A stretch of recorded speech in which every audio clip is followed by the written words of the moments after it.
we talk a lot with our community about creating an experience for their their prospects, their customers, that really differentiates, that it's a wow experience, right? I would normally liken this to Disney. That's normally who I use, who I think can take the mundane and make it something that can stay with somebody for generations. But I think what you do actually taps into even more, I wouldn't say niche, but a focused. You're a very focused, unique, cool experience type of person. So, first of all, what got you into that?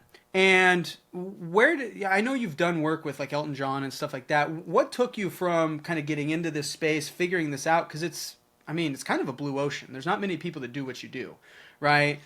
So how'd you Yeah, get into that, and how did you kind of grow to become what you have? I'm glad people don't do what I do because it makes me look better by doing things easier.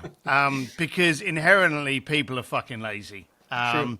The point is that we're going to have a podcast now, and we are going to drop people nuggets, and we are going to give them ideas on what they can do to stand out, stand up, make more money, make more impact, create a greater relationship capital, and they're not going to do it.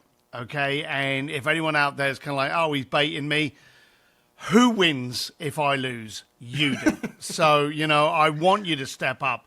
But I've noticed that most people, and you actually mentioned it right at the beginning, they have an incredibly low bar to what they think creating a trigger actually is. And I was a bricklayer from East London, got kicked out of school, never went to college, never had any mentors, never had YouTube or Instagram to point out how inadequate or dumb I was. So I never had any, what I felt at the time, ability to grow my mindset, other than that little thing inside every entrepreneur that says, hey, does it have to be like this? Surely there's something better. That little bugging little thing on your shoulder that says, hey, try something different. So what I did was I started hanging out at bars. And that was literally how it started. I started hanging out at affluent bars to see how affluent people handled each other. Nice. Now, of course, whenever you go to any kind of like high-end bar, you got those people that have got enough money to be able to buy the bar without even denting their credit card, and you got a lot of wannabes that are pretending. Okay, so sure. First of all, you had to you had to be able to discover who was the real, who was the fake. That was a learning curve. Then you had to learn the conversations, and then you had to come up to the point with, okay, for me to be in the conversation, and here's the big answer to your question, for me to be in your conversation, what am I bringing to the conversation?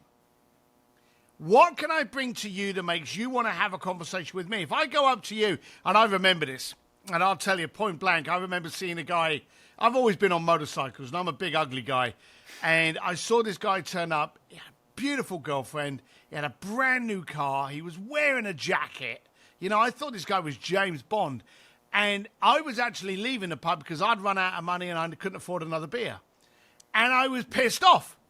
And most of us work from aggravation. Something bothers us, our income, our relationships, the relationships we have with our kids. And that aggravation is good because it makes us do things. When we're unhappy about something, we usually fall into the settle zone. When we're aggravated about something, we do it. So keep hold of that aggravation.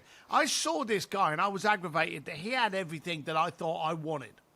I literally ran up to him with a crash helmet in my hand and I went, hey, how come you're rich and I'm not?